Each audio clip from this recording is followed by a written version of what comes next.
The rip of fabric cracked through the Callahan dining hall like a gunshot. Eliza froze, her hands still trembling around the broken teacup. Margaret Callahan stood before her, eyes cold as glass, the torn hem of Eliza's maid uniform dangling from her jeweled fingers. Before we start, subscribe now so you don't miss more incredible stories like this one. Oh, and before we dive in, tell us in the comments where you are watching this video from. We love hearing from you, and always read every message. Clumsy girl, Margaret hissed. You've ruined my mother's linen and disgraced this table. Eliza bowed her head, heat stinging her eyes. I'm sorry, ma'am. I'll mend it myself. Mend it? Margaret's laugh was sharp. You think stitches fix carelessness? She threw the torn cloth to the floor. You belong in the stables, not serving a Callahan. Before Eliza could speak, a deep voice broke through the silence. Mother. Wyatt Callahan stood in the doorway, dust on his boots, sunlight framing him in gold. His gaze moved from the broken teacup to the ripped dress, and then to Eliza's shaking hands. What happened here? She needs to learn her place, Margaret said, chin lifted. Wyatt stepped closer, calm but fierce. Her place is here, same as anyone who earns their keep. He reached into his coat pocket and pulled out a small roll of cash, setting it gently on the table. For the dress, he said, eyes never leaving his mother's. Margaret's face hardened. You shame your father's name. Wyatt's voice was quiet. No, ma'am. I honor it. He turned to Eliza, his tones softening. Get yourself a new dress, Miss Hart. And for the first time that day, someone looked at her as if she mattered. By morning, the Callahan Ranch was humming with gossip. The ranch hands spoke low as they saddled the horses, voices carrying across the dusty yard like the murmur of bees. Did you hear? Miss Margaret near tore that maid in two. And Wyatt stepped in? Sure did. Gave her money for a new dress. Ain't just money, friend. That's trouble. From the kitchen window, Eliza could feel their stares even when their eyes were turned away. Her cheeks burned each time she passed. She kept her head down, scrubbing, sweeping, pretending not to hear Rosie's soft sighs behind her. You can't stay invisible forever, Rosie murmured, drying a plate. People saw the way he looked at you. Eliza paused, fingers tightening around the rag. He was only being kind. Maybe, Rosie said. But kindness don't usually make a man stare like that. Outside, Wyatt moved between the stables, his hat pulled low, trying to ignore the talk. But whispers carried faster than wind. He heard his own name mingled with hers, laced with judgment. That night, as the lamps burned low, he found himself standing by the porch rail, watching the faint figure of Eliza crossing the yard to the servants' quarters. The moonlight touched her hair like silver. He told himself he'd only look once. But when she turned, just slightly, as though she felt his gaze, he couldn't make himself move. Somewhere deep inside, a line had been crossed, and neither of them could step back over it. Rain came fast and mean, sweeping across the plains in silver sheets. The Callahan Ranch blurred beneath thunder's growl. Wyatt was closing the barn doors when he saw light flicker inside, a lantern swaying between the stalls. He frowned. Everyone should have been long gone. Eliza? He called over the rain. She turned, startled, her apron soaked through, hair clinging to her cheeks. I couldn't leave the horses. They were frightened. Lightning flashed, painting her face pale and beautiful in the brief glow. Wyatt took the lantern from her trembling hands. You'll catch your death out here. I'm fine, she said softly, though her lips quivered. He set his hat aside, shrugging off his coat, and draped it around her shoulders. The scent of cedar and rain filled the space between them. For a long moment, neither spoke. The storm pounded on the roof like a heartbeat. You shouldn't have defended me, she whispered. Your mother hates me now. She hated the idea of me thinking for myself long before you came, he said, voice low. Don't take the blame for that. Eliza looked up, eyes shimmering. You don't understand. If she finds out I'm... What? he asked gently. Before she could answer, a figure passed the window. Harlan Pike, the foreman, his lantern slicing through the dark. Wyatt stiffened. "Go inside," he said quickly. "If Pike sees us alone—" But Pike had already paused, his shadow still against the rain. 2 heartbeats later, the lantern outside vanished, yet both of them knew the secret would not. The morning after the storm, the air hung thick with mud and silence. Margaret Callahan stood at the parlor window, watching the ranch hands move like shadows across the drenched yard. Her eyes found Wyatt near the stables, speaking quietly to the maid, the same girl whose dress she'd torn. Her jaw tightened. So the whispers were true. "Eliza Hart," she murmured, tasting the name like something bitter. When Eliza entered later with the tea tray, Margaret's voice was sweet and sharp all at once. "You were out late last night." Eliza froze. "Yes, ma'am." "The horses were frightened by the thunder. I stayed to calm them." "How noble." Margaret stirred her tea with care. "And my son? Was he calming the horses too?" Eliza's heart thudded. "Mr. Callahan came to help." Only for a moment Margaret set her spoon down, the sound small but dangerous. "I'll tell you something, Miss Hart. The Callahan name has survived drought, death, and betrayal. I will not have it dirtied by rumor or pity." Eliza lowered her eyes. "I mean no harm, ma'am. I'm sure you don't. But some women cause harm simply by being noticed." The words struck like a slap. Margaret leaned back, satisfied by Eliza's silence. "Keep your distance," she said softly. "Because if my son's future falters over a maid's mistake, you'll wish that torn dress was the worst thing I ever did to you." Eliza nodded, curtsied, and left the room, her steps steady though her vision blurred. Outside the door, she pressed a hand to her chest and whispered to herself, "I'll leave before he loses everything." That night, the rain returned, gentle this time, more like regret than storm. Eliza sat by the narrow window of her small room above the kitchen, candlelight trembling beside her. A single sheet of paper lay before her, blank except for the first uncertain line. "Greater than Mr. Callahan. Please forgive me for leaving without proper notice." She paused, pen hovering. Her hands shook. She'd written and torn 3 letters already, each one ending in ink-blotted tears. Rosie slipped in quietly, arms folded. "You're really going through with it?" "I have to," Eliza whispered. "Your mistress made herself clear. If I stay, she'll ruin me. Or him." Rosie sighed, sitting on the bed. "He'd never let her."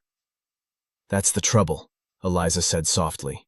"He'd try to save me, and she'd make him pay for it." Downstairs, the sound of boots echoed.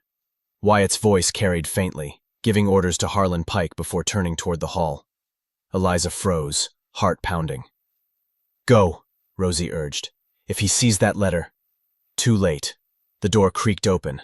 Wyatt stood there, rain dripping from his hat brim, eyes shadowed. "Eliza," he said quietly, noticing the paper. "What's that?" She clutched it to her chest. "Nothing, sir. Just writing." He stepped closer, voice low. "You're leaving, aren't you?" Her silence answered for her. The candle guttered in the draft between them. Wyatt looked at her as though trying to memorize every line of her face. "You can't run from this," he said. "Not from what's real." Eliza turned away before he could see her tears. Sometimes that's the only thing worth running from. The town of Silverton shimmered beneath lantern light and fiddle music. Once a year, the dusty streets came alive for the harvest dance, boots tapping, skirts swirling, laughter carrying through the cool air. Eliza hadn't planned to come, but Rosie had insisted, pressing a borrowed shawl around her shoulders. "One night won't ruin you," she said. "You deserve to feel human again." The dress Eliza wore was soft blue cotton, the one she'd bought with Wyatt's money.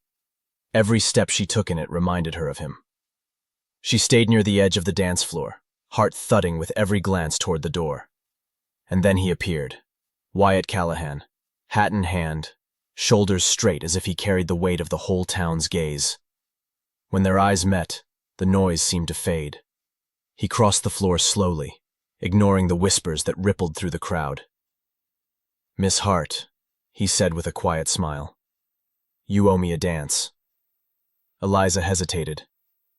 "Your mother isn't here," he replied, offering his hand. Her fingers trembled as they touched his. The music swelled, a waltz soft and aching. Around them people watched, but neither seemed to care. For one perfect moment they moved together, her heartbeat in time with his, the world small enough for two.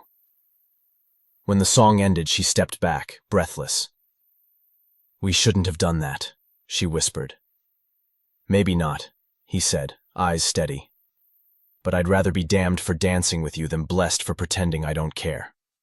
And as she slipped away into the crowd, Margaret Callahan's carriage rolled to a stop outside, her eyes narrowing through the window. The Callahan parlor smelled faintly of smoke and rosewater when Wyatt stepped inside, still carrying traces of the dance, the dust on his boots, the ghost of fiddle music in his head. Margaret sat waiting by the fire, her posture sharp as cut glass. A half-finished glass of brandy glowed beside her. "I trust you enjoyed yourself in town," she said coolly. Wyatt removed his hat, sensing the trap in her tone. "It was a good night. Folks needed it after the rains." "Indeed." Her eyes flicked to him. "I heard you danced. With a maid." He said nothing. Silence stretched thin. Margaret rose, her skirts whispering across the rug. "Do you even know who that girl is?" "Her name's Eliza Hart," he said evenly. "She's honest, works hard, and deserves respect." Margaret's voice hardened. "Her father was Silas Hart, the man who stole from your father's stables 20 years ago and vanished before trial. That blood runs through her veins." Wyatt's jaw clenched. "You can't punish a daughter for her father's sins." "You can when those sins nearly destroyed this family," she snapped.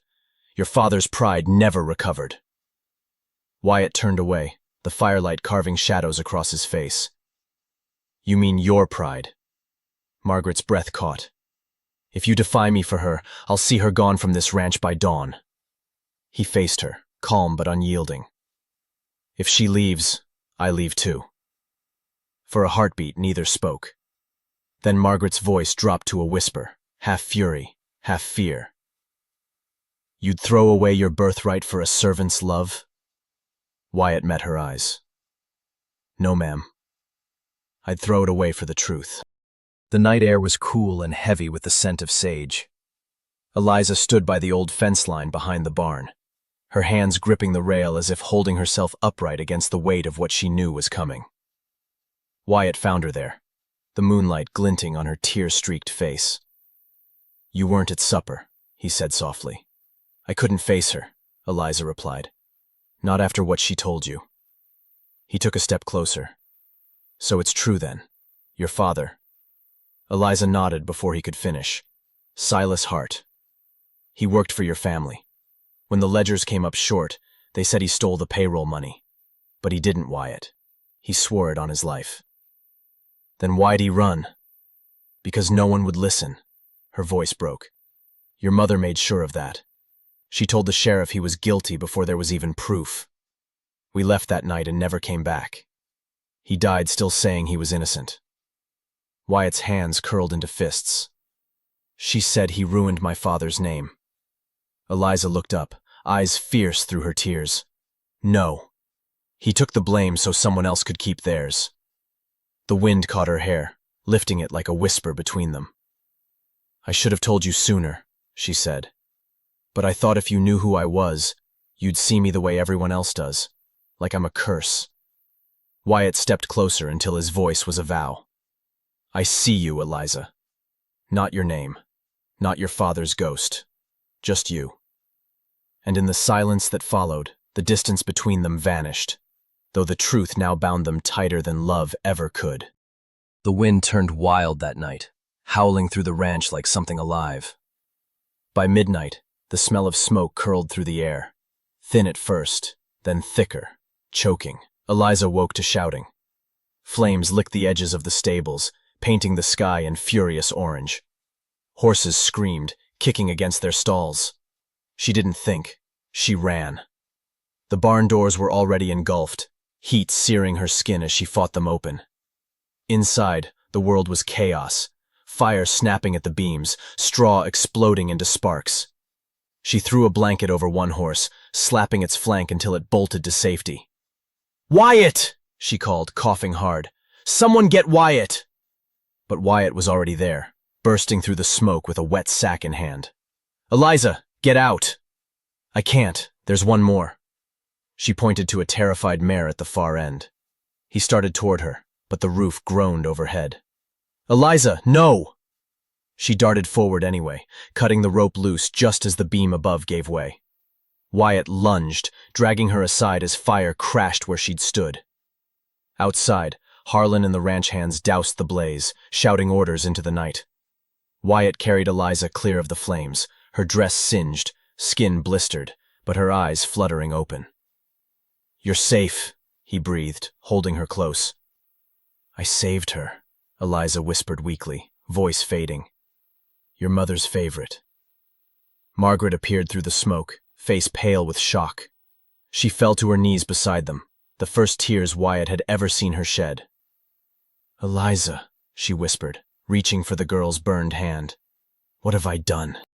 The fire was out by dawn, leaving behind only smoke, ash, and silence.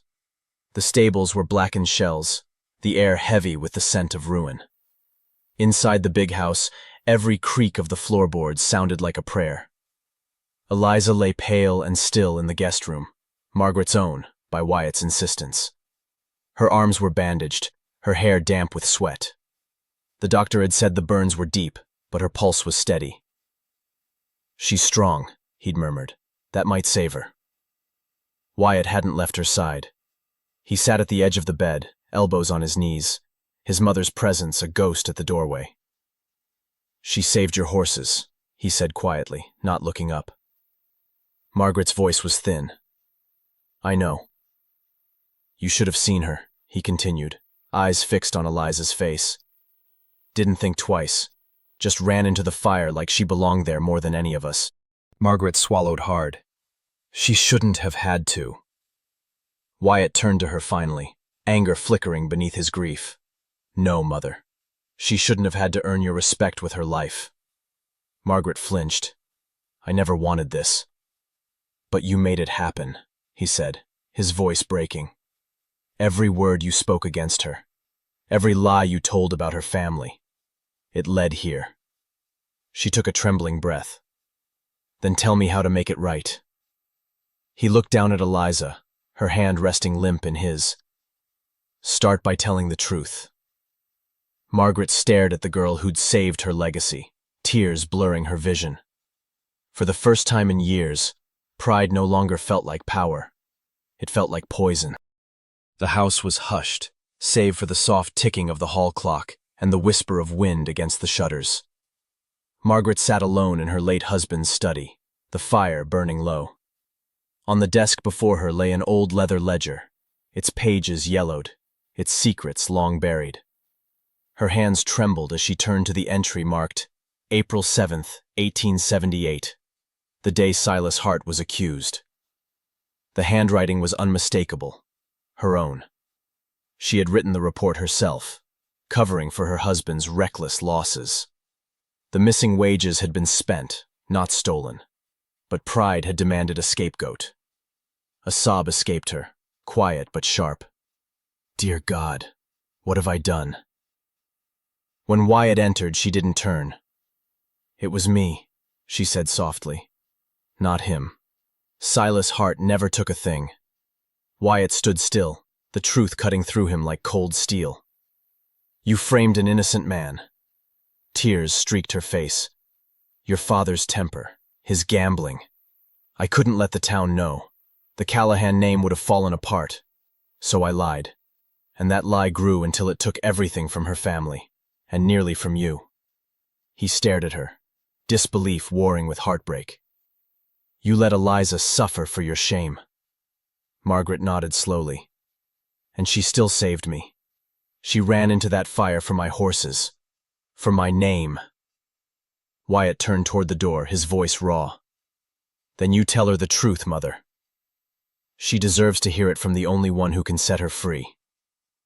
Margaret rose unsteadily, clutching the ledger to her chest. I will, she whispered, even if it's the last thing I ever do. Dawn broke soft and gold over the Callahan Ranch, spilling warmth through the lace curtains. The air was still. The kind of stillness that comes after a storm has said all it needs to say. Eliza stirred, wincing as pain rippled up her arms. The faint scent of lavender and smoke clung to her bandages. When her eyes fluttered open, she saw Margaret Callahan seated beside her bed, the old ledger resting in her lap. For a long moment, neither spoke. I owe you the truth, Margaret began, her voice unsteady. Your father was innocent. I wrote the lie that ruined him. Eliza's breath caught. You? Tears filled Margaret's eyes. My husband gambled away the wages. I was too proud to face the shame, so I blamed Silas Hart. I let his name rot so mine could stay clean. Eliza looked away, tears streaking her cheeks. You destroyed us. I know, Margaret whispered. And if forgiveness is too much to ask, then let me at least give you your freedom. The ranch, your wages, everything you've earned. It's yours to walk away with. Eliza shook her head weakly. Freedom doesn't come from leaving, Mrs. Callahan. It comes from truth. The door creaked open. Wyatt stepped in, sunlight catching the brim of his hat. He went straight to Eliza's side, taking her hand in both of his. She told me everything, he said softly. It's over now. Eliza looked from mother to son, her voice trembling. No, Wyatt. It's just beginning. Margaret rose, eyes glistening. Then begin again, with forgiveness. For me, for him, for all of us. And as morning light filled the room, the three of them sat in its quiet glow, broken, but finally free. The fire had taken much, but it left behind what mattered most. Truth. The lies that once bound the Callahans to pride and the Harts to shame were burned away in the same flames that nearly claimed them. Wyatt and Eliza rebuilt, not just the ranch, but the fragile trust between their worlds. Margaret, humbled at last, spent her days in quiet service, tending the very stables where forgiveness was born. And when the wind swept across the Callahan land, it carried not whispers of scandal, but of love that had survived fire, pride, and the tearing of a simple dress. Thanks for riding with us, friends. If you want more Western love stories, hit subscribe so you don't miss the next one.